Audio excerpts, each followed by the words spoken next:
கதை கேட்கும் அனைவருக்கும் என்னுடைய அன்பு வணக்கம். மகான்களினுடைய வாழ்வில் நடந்த சில நிகழ்வுகள் நம்மை அறிவுபூர்வமாக சிந்திக்க வைக்கின்றன. அந்த வகையிலே சில கதைகளை இப்போது நாம் கேட்கலாம்.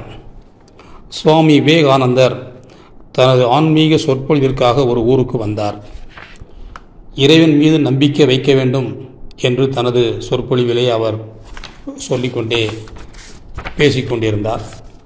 அப்பொழுது அவர் முன்னால் அமர்ந்த ஒருவர் எழுந்து, சுவாமி, நாம் எல்லோருக்குமே ஆண்டவன் மீது பக்தி இருக்கிறது, இறை உணர்வு இருக்கிறது, இது போதாதா? கோவில் என்ற ஒன்று தேவையா? இதுதான் எனது சந்தேகம் என்று கேட்டார். உடனே சுவாமி விவேகானந்தர் அவரிடம், தாகமாக இருக்கிறது, கொஞ்சம் தண்ணீர் கிடைக்குமா என்று கேட்டார். இதோ கொண்டு வருகிறேன் என்று உடனே போய் ஒரு சொம்பிலே தண்ணீர் கொண்டு வந்து கொடுத்தார். விவேகானந்தர் அவரிடம், உங்களிடம் என்ன கேட்டேன் என்று கேட்டார். அவரும், தண்ணீர் கேட்டீர்கள் என்றார். தண்ணீர் தானே கேட்டேன், பிறகு இந்த செம்பு எதற்கு வந்தது? சுவாமி, தண்ணீரை எதிலே கொண்டு வருவது? அதற்குத்தான் செம்பு என்றார் அவர். உடனே விவேகானந்தர், தண்ணீரை கொண்டு வருவதற்கே ஒரு செம்பு தேவைப்படுவது போல இறைவன் ஓர் அமைவிடமாக ஆலயத்தை வைத்திருக்கலாம் இல்லையா? கோவில் என்ற ஒன்று இருப்பதால் தான் நாம் அனைவரும் இறை உணர்வோடு அங்கு வருகிறோம், அதற்காகத்தான் ஆலயம் என்றார் விவேகானந்தர். கேட்டவர், ஆஹா, நல்ல பதில் என்ற திருப்தியோடு அமர்ந்தார். இவ்வாறு தனது ஆன்மீக சொற்பொழிவு நிகழ்த்தும் பொழுது அடியவர்களின் சந்தேகங்களையும் அவர் போக்கி வந்தார். இருந்தாலும் அவருக்கே சங்கடத்தை ஏற்படுத்திய ஒரு நிகழ்ச்சியில் நடந்தது. ஒரு சமயம் வேறு ஒரு ஊரில் தனது பக்தி பிரசங்கத்தை நிகழ்த்தி கொண்டிருந்த போது அவரை நோக்கி ஒரு இளம் பெண் வந்தாள். அவளிடம் விவேகானந்தர், என்னம்மா என்று கேட்டார். அவளும், சுவாமி, எனக்கு ஒரு ஆசை, அதை நான் கேட்கலாமா?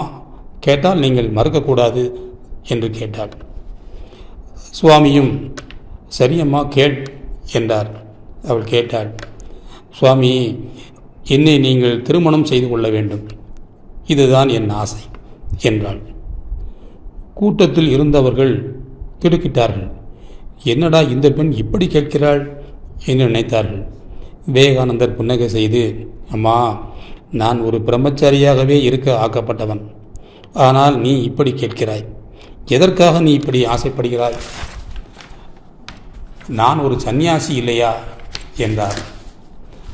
அதற்கு அந்த பெண் சொன்னாள், உங்களைப் போல அறிவு கூர்மையும் ஆன்மீக சிந்தனையும் உள்ள ஒரு மகன் எனக்கு பிறக்க வேண்டும், அதற்காகத்தான் என்னை நீங்கள் திருமணம் செய்து கொள்ள வேண்டும் என்றாள்.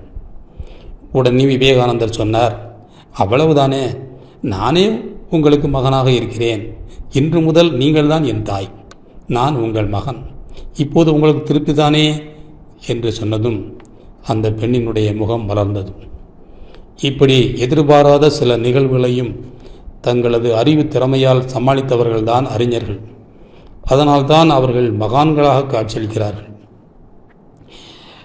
துகாராம் என்ற ஒரு மகான் முன்னொரு காலத்திலே இருந்தார். பொறுமைக்கு இலக்கணமாக வாழ்ந்தவர் அவர். ஒரு சமயம் தனது பிரசங்கத்தை முடித்துவிட்டு தனது ஊருக்கு திரும்பிக் கொண்டிருந்தார். வயல்வெளிகள் வழியாக அவர் வந்து கொண்டிருந்த பொழுது ஒரு வயலில் கரும்பு அறுவடை செய்து கொண்டிருந்தார்கள். இவரை பார்த்ததும் அந்த கரும்பு வயலுக்கு சொந்தக்காரர் இவருக்கு ஒரு கரும்பு கட்டை தனது அன்பு பரிசாக கொடுத்தார். இவரும் அதை வாங்கி கொண்டு புறப்பட்டார். வரும் வழியில் சில சிறுவர்கள் இவரிடம், ஐயா, எனக்கு ஒரு கரும்பு தாங்க என்று கேட்க இவரும் கொடுத்துவிட்டு நடந்தார். வீட்டை நெருங்கும் பொழுது இவர் கையில் இருந்தது ஒரு கரும்புதான். அவ்வளவையும் தானமாக கொடுத்து விட்டார். ஆனால் இவர் ஒரு கரும்பு கட்டு கொண்டு வருகிறார் என்று அதற்கு முன்னாலேயே இவருடைய மனைவிக்கு தகவல் போய்விட்டது. அவளும் ஆசையோடு தன் கணவர் இன்று கரும்பு கட்டுடன் வருகிறார் என்று காத்திருக்கும் பொழுது இவர் ஒரு கரும்புடன் வருவதை பார்த்தாள். கடுமையான கோபம் வந்துவிட்டது அவளுக்கு. அந்த கரும்பை பிடுங்கி அவரை ஒரே அடி கரும்பு 2ஆக ஒடிந்து விட்டது. இதை பார்த்ததும் சிரித்தார் துக்காராம். சிரித்துவிட்டு சொன்னார், நான் கூட ஒரு கரும்பு தானே இருக்கிறது, எப்படி 2 பேரும் சாப்பிடுவது என்று நினைத்தேன். நல்ல வேளை நீ கரும்பை 2ஆக உடைத்து விட்டாய். நல்லதா போச்சு, நாம் 2 பேருமே இனி சாப்பிட்டு கொள்ளலாம் என்று பொறுமையுடன் சொன்னார். அவர் மனைவியினுடைய கோபமும் தணிந்தது. அவர் செய்தது தர்மம், அதிலே அவருக்கு சந்தோஷம். அதிலே அந்த அடி கூட அவருக்கு வலிக்கவில்லை. இப்படித்தான் மகான்கள் அந்த காலத்தில் வாழ்ந்தார்கள். ஒரு முறை ஒரு ஆன்மீக பேச்சாளரிடம் ஒருவர் கேட்டார், சனி திசை அப்படி என்று சொல்லுவாங்களே, இதை பற்றி நீங்கள் என்ன சொல்கிறீங்க என்று கேட்டார். இதை உங்களுக்கு நான் விவரமாகவே சொல்கிறேன் அப்படின்னு சொல்லிட்டு கதை மூலமாகவே அவர் சொன்னார். ஒரு பெரிய தொழிற்சாலையில் கிட்டத்தட்ட 1000 பேருக்கு மேலே வேலை பார்க்கின்ற ஒரு தொழிற்சாலையில் எல்லாம் நல்லபடியாக தொழில் செஞ்சுக்கிட்டு இருந்தாங்க. ஒரு நாள் அந்த கம்பெனியினுடைய முதலாளி தொழிற்சாலைக்குள்ளே அப்படியே சுற்றி பார்க்க வந்தார். அப்போது ஒரு இடத்துல ஒருத்தன் மல்லாக்க படுத்துட்டு விட்டத்தை பார்த்தபடி ஆஹா என்ன சுகம் அப்படின்னு படுத்து கிடந்தான். இவருக்கு வந்தது பாருங்க கோபம். இருந்தாலும் அடக்கிக்கிட்டு அவனை எழுப்பினார். தம்பி, நீ மாதம் எவ்வளவு சம்பளம் வாங்குற அப்படின்னு கேட்டார். அதுக்கு அவன் ஒன்றும் புரியாமல் முழிச்சுக்கிட்டு 3000 ரூபாய் தான் கொடுக்குறாங்க சார் அப்படின்னு சொன்னான். உடனே அவர் பாக்கெட்டில் இருந்து அந்த கேஷ் பேக்கை எடுத்து ஒரு 50,000 ரூபா 500 ரூபா கட்டு தூக்கி அவன் மூஞ்சில் எரிஞ்சு, இதில் உன்னுடைய சம்பளத்துக்கு மேலே ஏகப்பட்ட பணம் இருக்குது. இனிமே இங்கே சும்மா படுத்துக்கிட்டு இருக்கவனுக்கெல்லாம் வேலை கொடுத்து சம்பளம் கொடுக்கறதுக்கு இந்த தொழிற்சாலையை நான் நடத்தலை. உடனே இந்த இடத்த விட்டு ஓடியே போயிரு அப்படின்னு சொன்னார். அவன் ஒரு நிமிஷம் இவரை கூறுன்னு பார்த்தான். அப்புறம் அந்த பணத்தை வாங்கிட்டு வேகமாக வெளியே போயிட்டான். இப்போ வேலை பார்த்துக்கிட்டு இருந்த எல்லாரும் வாயை அடைச்சி போய் நின்னாங்க. அப்புறம் அந்த முதலாளி எல்லாரையும் கர்வமாக பார்த்து, இனிமேல் எல்லாமே இப்படி தான் நடக்கும், எல்லாரும் பார்த்து ஒழுங்காக வேலையை பார்க்கணும் அப்படின்னு கண்டிப்போடு சொல்லிவிட்டு மேனேஜரை கூப்பிட்டு, யார் அவன் இங்கே வந்து இப்படி படுத்து கிடந்து வேலை பார்த்துட்டு கிடக்கான் அப்படின்னு கேட்டார். உடனே அந்த மேனேஜர் சொன்னார், அவன் டீ கொண்டு வந்து கொடுக்க வந்த பையன் சார் அப்படின்னு சொன்னான். ஆ அப்படியா அப்படின்னு அவர் முதலாளி நெஞ்சை பிடிச்சிக்கிட்டார். இது எப்படி இருக்குது? டீ கொடுக்க வந்தவனுக்கு 50,000 ரூபாய் கொடுத்த முதலாளியை நினச்சா எப்படி தெரியுது? இதெல்லாம் சனியினுடைய திசையினுடைய பாவம்தான். சனி திசையில் எப்படி எப்படி விரயம் ஆகுமோ அப்படியெல்லாம் ஆபத்தான் செய்யும். இன்னொரு கதையும் உங்ககிட்ட நான் சொல்லலாம்னு நினைக்கிறேன், அதையும் கேளுங்க.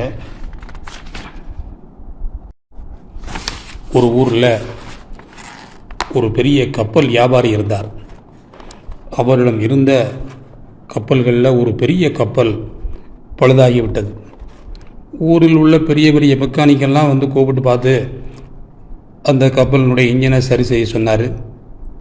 ஆனால் யாராலும் இன்ஜினில் என்ன பழுது, ஏன் ஓட மாட்டேங்குது அப்படின்னு கண்டுபிடிக்கவே முடியலை.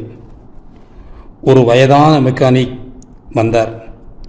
நான் இந்த கப்பலை பழுதுவாக்க தருகிறேன், ஆனால் நான் கேட்குறத கொடுத்துடணும், சரின்னு சொன்னால் பார்க்குறேன் அப்படின்னு சொன்னார்.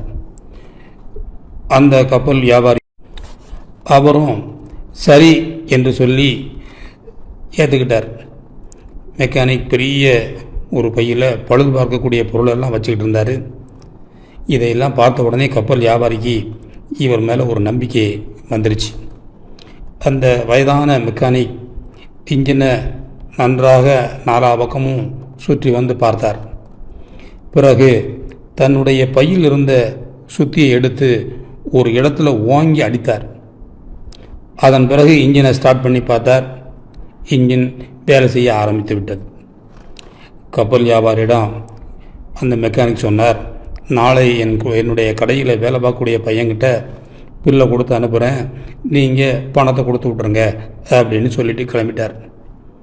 அடுத்த நாள் ஒரு பையன் பில்லை எடுத்து வந்து அவங்கிட்ட கொடுத்தான்.